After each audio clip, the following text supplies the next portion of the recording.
I'm Dick Croxall. I'm a board member here at the Automobile Driving Museum. I've been with the museum since 2007, before we moved to the current location, and been here ever since. In about 2008 or so, Stanley realized that people weren't getting to see his cars and feel them and sit in them and that kind of thing. So he started looking around for property. And he asked if I knew any of the council members and so forth in El Segundo here, and I did. And I enlisted the help of a then city councilman, and we got the help of the city to change the zoning here in this building. Stanley wanted to buy it to allow a museum. It was formerly manufacturing. So we got the zoning changed, and between 2007 and 2011, Stanley personally was the general contractor for building the museum here in El Segundo. And I helped, a lot of the other people some people that are still here helped. So that's how this museum, this particular part of the museum was built, and the timing. My understanding is his original passion was Packards. And from mostly the 1930s, maybe a little bit earlier, he, at one time, I think he had an association with Earl C. Anthony, who was the original Packard dealer in Southern California, also did a lot of other things.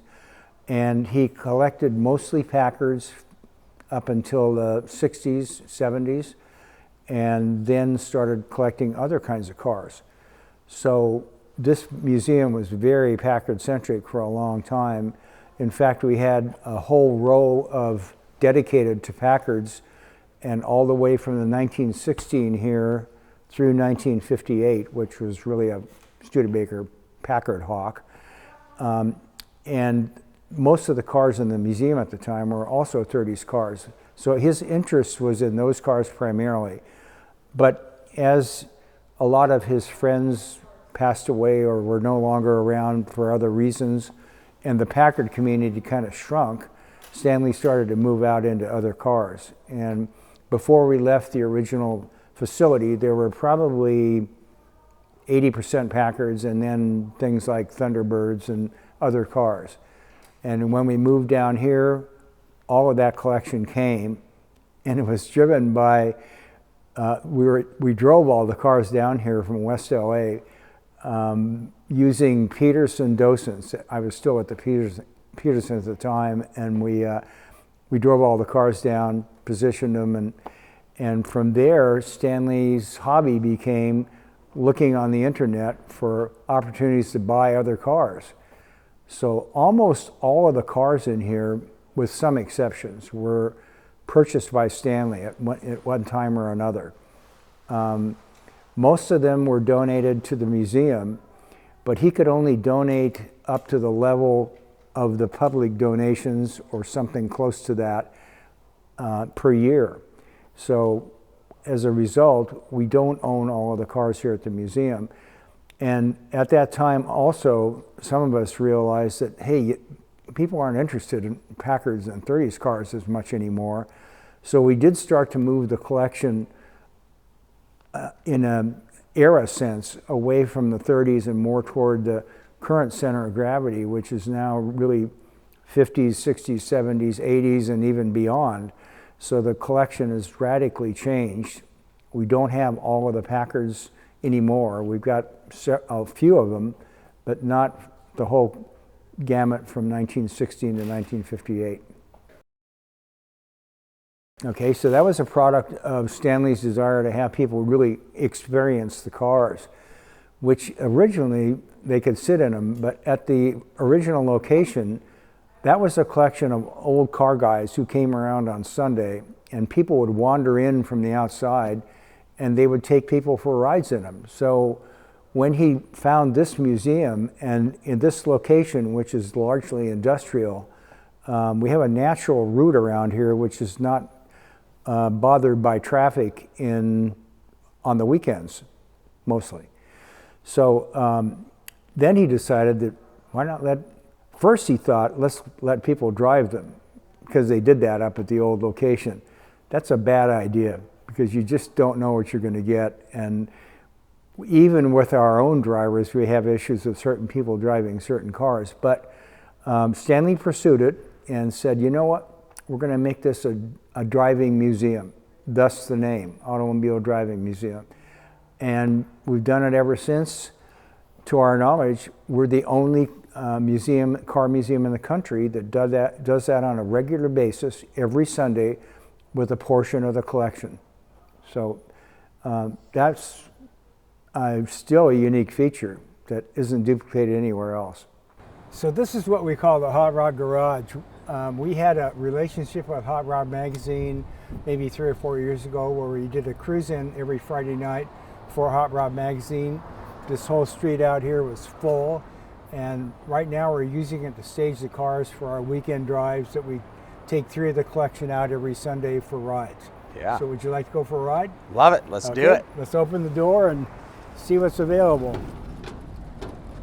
So, would you like to ride in the 60 Bonneville today? Let's do it. All right. Let's do it. So the cars for the rides are normally staged here in front of the museum, and there's 3 or 4 lined up, and the people come out and get in line to take rides. And we go around this relatively industrial neighborhood, and it gives a chance for the folks that lived and grew up in this era or haven't ridden them at all to experience these cars. Your cost of admission includes a ride if you can get queued in. Yes, that's correct. Well, we try to make sure there's at least 2 people per car, and on crowded days we try to fill them up and it's typically a car like this will hold 3 adults and 2 small people. On busy days we can do up to 200 rides. 200 rides? Rides. At 2 to 4 people per ride. Yeah. So on a really busy day, we can get 800 to 1,000 people on a Sunday. Wow. A really busy day.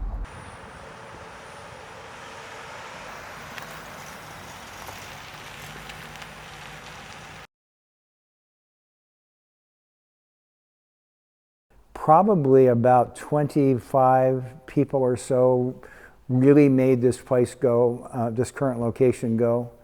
There are others who were in and out and did things, but it takes a lot to put a place like this together.